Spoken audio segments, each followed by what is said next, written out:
there is a feeling you have carried for years, a heaviness that arrives without warning. It doesn't announce itself. It doesn't ask permission.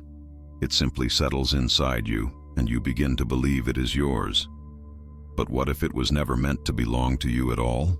What if that feeling has a function you were never told about? You have been taught to manage your emotions, to process them, to understand them, but no one ever asked the question that changes everything. What if certain emotions were never designed to be resolved? What if they were designed to loop, to repeat, to keep you inside a very specific kind of inner experience? This is not about external forces. This is not about blame.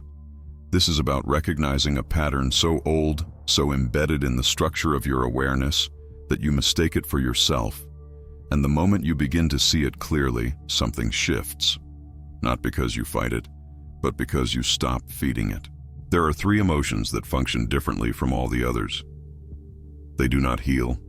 They do not transform. They do not lead you toward clarity. They do something else entirely. They sustain a system that depends on you never questioning why these emotions feel so familiar, so inevitable, so endlessly renewable. You have felt them today, maybe yesterday, almost certainly this week. They arrive disguised as reasonable responses to life. But if you watch closely, you will notice something strange. They never fully leave. They shift shape. They adapt. They wait. And when the conditions are right, they return, stronger than before. The ancient texts called them food for the Archons. Modern psychology calls them maladaptive patterns. But the mechanics remain the same. These emotions do not belong to you. They belong to a structure. And that structure has been using you. The first emotion is guilt. Not the guilt that comes from genuine harm you have caused. Not the remorse that leads to repair and change. This is something else. This is the guilt that has no clear origin. The guilt that floats, that attaches itself to anything you do, anything you don't do, anything you are. You wake up and it is already there. A quiet accusation with no accuser. A sense that you are failing in ways you cannot name. You try to pinpoint the source. Was it something you said? Something you didn't say? A boundary you set? A need you expressed? The guilt shifts. It moves. It never lets you catch it. And so you adjust. You shrink. You apologize for existing too loudly, for wanting too much, for taking up space. You become careful, measured. You learn to scan every interaction for signs that you have done something wrong. And the guilt watches. It waits. It feeds on your vigilance. This is not conscience. Conscience is clean. It points to specific actions. It resolves when you take responsibility. This guilt never resolves. It simply migrates from one area of your life to another, always just out of reach, always demanding more. The ancient ones called it the weight that binds the soul to repetition. The Gnostic texts spoke of invisible forces that sustained themselves on human self-accusation. They understood something we have forgotten. Guilt that has no resolution is not yours. It is borrowed, it is installed, and it is functional. What is it functioning for? What does it keep you from seeing? What part of yourself becomes inaccessible when you are locked in endless self-blame? These are not rhetorical questions, because the answer changes everything. The second emotion is shame, and shame is different from guilt in one critical way. Guilt says you did something wrong. Shame says you are something wrong. It is not about action. It is about essence. It is about the fundamental belief that there is something broken in the core of who you are. You do not remember when it started. It feels older than your memories, like it was already there when you became conscious. A quiet hum beneath everything. The sense that if people truly saw you, they would recoil. That your existence is, at some level, an inconvenience, a burden, a mistake. Shame does not need evidence. It generates its own. You make a small error and it becomes proof. You express a need and it becomes confirmation. You feel joy and shame whispers that you do not deserve it, that you are pretending. that soon everyone will see through you. This is the emotion that makes you hide, not your actions, yourself, the parts of you that are most alive, the parts that want, that need, that feel deeply. Shame teaches you to perform, to present an acceptable version, to keep the real you locked away where it cannot cause damage. And here is what makes shame so efficient. It convinces you that it is protecting you, that if you ever stopped monitoring yourself, if you ever let your guard down, something terrible would happen. People would leave, opportunities would vanish, the fragile structure of your life would collapse. But what if shame is not protecting you at all? What if it is protecting something else? A system that requires you to remain small, divided, at war with yourself.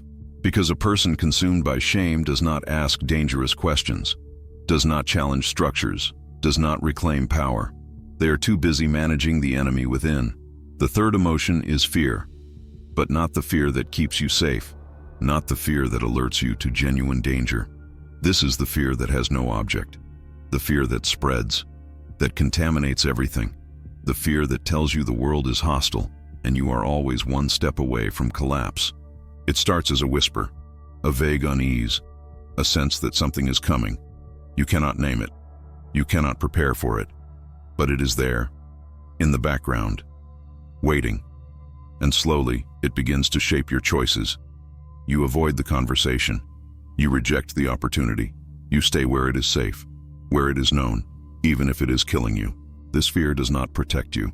It isolates you. It teaches you to mistrust your own impulses, to second-guess your instincts, to believe that safety lies in control, in prediction, in never being surprised. And so you build walls, you create routines, you manage variables, anything to keep the unknown at bay. But the unknown is not the enemy. The unknown is where life happens, where growth occurs, where you discover what you are actually capable of. Fear keeps you from that edge. It keeps you circling the same territory, the same thoughts, the same relationships, the same limited version of yourself. And the more you feed it, the stronger it grows. Every avoidance teaches fear that it was right. Every retreat confirms its message. You are not safe. You are not ready. You are not enough. And so the loop tightens. The world shrinks. Your life becomes a series of negotiations with an invisible threat. The ancients understood this. They spoke of beings that thrived on human terror, not the terror of immediate danger, the terror of existence itself, the ambient dread that makes you doubt everything, your worth, your capacity, your right to be here. But why these three emotions specifically? Why guilt, shame, and fear? What makes them different from anger, grief, or even joy? The answer reveals the architecture of the trap. These three emotions have something in common. They turn your attention inward in a very specific way. They make you the problem. Guilt says you did wrong. Shame says you are wrong. Fear says you are not capable. And in every case, the solution appears to be self-modification, self-surveillance, self-correction. You become your own warden, your own interrogator, your own judge, and the trial never ends. Because the standard keeps shifting, the goalposts move. What was acceptable yesterday is shameful today. What felt safe last week is terrifying now. You can never reach the place where you are enough. This is by design, not conscious design, but systemic design. These emotions create a closed loop. They feed on themselves. Guilt generates shame. Shame generates fear. Fear generates more guilt. And round you go, convinced that the problem is you. That if you could just fix yourself, the cycle would end. But it will not end. Because you are not the problem, you are the resource. These emotions are harvesting something from you. Your attention, your energy, your life force. And they are redirecting it. Not toward growth, not toward awareness, toward maintenance of the pattern itself. In Gnostic cosmology, the Archons were described as incomplete beings. They could not create. They could only imitate. They could not generate their own light. They could only feed on the light of others. And their primary method was through emotional capture.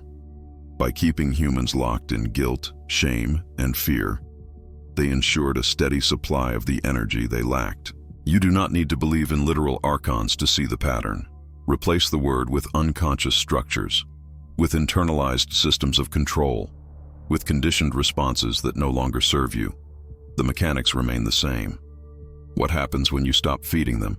What becomes possible when these emotions lose their grip? This is not a hypothetical question. This is the threshold. There is a reason these emotions feel so real, so urgent, so undeniable. They are wired into the structure of your nervous system. They are linked to survival mechanisms that once protected you. Fear kept your ancestors alive. Guilt maintained social bonds. Shame enforced group cohesion. But something changed. These mechanisms were hijacked, repurposed. What once served survival now serves something else. And you feel it. In the way these emotions arrive without proportion, without context, without resolution. You feel afraid when there is no threat. You feel guilty when you have done no harm. You feel ashamed when you have committed no transgression. The emotions have become autonomous, self-generating. They no longer need an external trigger. They create their own justification. This is what makes them so effective. They feel like truth, like an accurate assessment of reality. Your mind scrambles to make sense of them. It creates stories, finds evidence, builds entire belief systems around the fundamental assumption that these emotions are telling you something important about yourself. But what if they are not? What if they are noise, static in the system, the residue of patterns that were useful once but have become parasitic? Depth psychology calls this the shadow, the part of the psyche that feeds on unresolved material, that grows stronger the more you ignore it, the more you repress it, the more you try to manage it with willpower and positive thinking. The shadow does not respond to force. It responds to awareness, and the archonic pattern is the same. You cannot fight it. You cannot overcome it through effort. Every attempt to destroy these emotions only strengthens them, because resistance is engagement, and engagement is food. The way out is not through battle. It is through recognition, through seeing the pattern so clearly that it can no longer operate in the dark. But recognition alone is not enough. There is something you must understand about how this system maintains itself. These emotions do not exist in isolation. They form a network, a web, and the web is held together by one thing: repetition. You return to the same thoughts, the same doubts, the same fears, not because you want to, but because the pattern has momentum. It has weight. It has carved neural pathways so deep that your mind defaults to them automatically.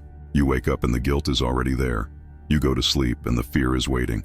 You move through your day and shame colors every interaction. It becomes background noise, the soundtrack of your inner life. And after a while, you stop questioning it. You stop noticing it. It becomes you. This is the trap. Not the emotions themselves, but the identification with them. The belief that they are your emotions, your responsibility, your fault. And so you carry them. You manage them. You try to make them go away. And in doing so, you feed the very system that produces them. The Gnostic texts spoke of forgetting, of souls who descended into matter and forgot their origin, forgot their nature, forgot they were light trapped in patterns of density. The Archons did not need to imprison them. The souls imprisoned themselves through identification, through repetition, through the belief that the pattern was all there was. You see this in your own life, the way you repeat the same relationship dynamics, the same self-sabotaging behaviors, the same internal dialogues. You tell yourself you want to change, and maybe you do, but the pattern is older than your conscious intentions. It runs deeper than your willpower. And here is the cruelest part. The pattern convinces you that it is keeping you safe, that without the guilt, you would become reckless. Without the shame, you would become arrogant. Without the fear, you would be destroyed. It positions itself as your protector, your guide, your inner authority. But what if it is not protecting you? What if it is protecting itself? What happens when you see this clearly? There is a life you are not living, decisions you are not making, words you are not speaking. All because these three emotions have convinced you that it is not safe, that you are not ready, that you do not deserve it. And every day you delay, the pattern grows stronger, the neural pathways deepen, the identity hardens. You become the person who always feels guilty, the person who is always ashamed, the person who is always afraid. It stops being a state you experience and becomes a state you are. And from that place, certain possibilities become invisible. Certain choices become unthinkable. Certain versions of yourself become unreachable. This is the cost. Not dramatic, not sudden, but cumulative. Death by 1,000 small retreats. A life lived in negotiation with invisible forces. A self that shrinks to fit the available space. And the space keeps getting smaller. You see it in the people around you. The ones who gave up on their dreams decades ago but cannot remember when or why. The ones who are angry at the world but cannot see their own participation. The ones who are so consumed by inner conflict that they have no energy left for creation, for joy, for presence. They are not weak. They are not broken. They are trapped in the same pattern you are. The same cycle of guilt, shame, and fear that masquerades as personality, as character, as the inevitable result of being human. But it is not inevitable. It is conditioned. It is learned. And what is learned can be unlearned, not through force, not through denial, but through a kind of seeing so clear, so unflinching, that the pattern loses its power to hypnotize you. The question is, are you willing to see it? Are you willing to face the possibility that much of what you think of as yourself is not you at all? That it was installed, programmed, designed to keep you circling the same territory for the rest of your life? Because once you see it, you cannot unsee it, and that changes everything. There is a moment that comes, usually when you are not looking for it, when the pattern exhausts itself, when you have been through the cycle so many times that something in you finally stops participating, not because you have figured it out, but because you are tired. In that moment, something else becomes available. Not a solution, not an answer, but a space, a gap in the noise. And in that gap, you notice something you have not noticed before. You are not the guilt. You are not the shame. You are not the fear. You are the one noticing them. This is not a philosophical distinction. This is a felt experience, a shift in the center of gravity. You stop being inside the emotion and start being around it, witnessing it. And from that place, the emotion loses its command. It stops being the truth and becomes an event, something passing through, something you can observe without being consumed by it. The archonic pattern depends on your identification, on your belief that these emotions are you. The moment you step back, even slightly, the pattern begins to collapse, not because you fought it, but because you stopped feeding it your presence, your belief, your life force. This is what the mystics meant by awakening. Not some grand spiritual achievement, not enlightenment in the clouds, but the simple recognition that you are not the contents of your experience. You are the awareness in which the experience arises. And from that awareness, you have a choice. You can engage with the guilt or let it pass. You can believe the shame or see it as conditioned noise. You can feed the fear or recognize it as a pattern attempting to sustain itself. The emotions do not disappear, but they lose their authority. They stop dictating your life. And when that happens, something ancient stirs, something that was always there but buried under layers of identification, a presence, a clarity, a light that does not need external validation to exist. The Archons cannot feed on that, because it is not a frequency they can access. But the question remains, what do you do with this knowledge? You will return to the pattern. This is certain. The weight will come back. The guilt, the shame, the fear, they will arrive as they always have, familiar, convincing, urgent. And for a moment you will forget. You will believe them again. You will think this time is different. This time they are telling you the truth. But somewhere in you, there will be a memory, a flicker of recognition, a quiet voice that says, I have seen this before. I know what this is. And in that moment, you will have a choice: to collapse back into the pattern, or to stay in the space of witnessing, even for a breath, even for a second. That second is everything. Because the pattern depends on your immediate identification, on the seamless transition from awareness to absorption. When you pause, when you see, when you do not automatically believe, the system stutters, and in that stutter, a door opens. You do not need to walk through it. You do not need to understand it. You do not need to fix anything. You only need to see, to notice, to remain present to what is happening without collapsing into it. And that alone begins the process of dissolution. This is not a teaching. This is not a method. This is a description of what happens when you stop feeding the pattern, when you stop giving it the one thing it needs to survive: your unconscious participation. The Archons are not external. They never were.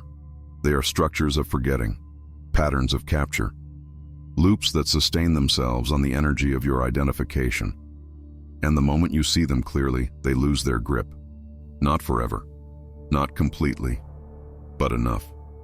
Enough to remember who you were before the pattern. Enough to sense what becomes possible when you are no longer at war with yourself. The rest is silence. And in that silence, something moves.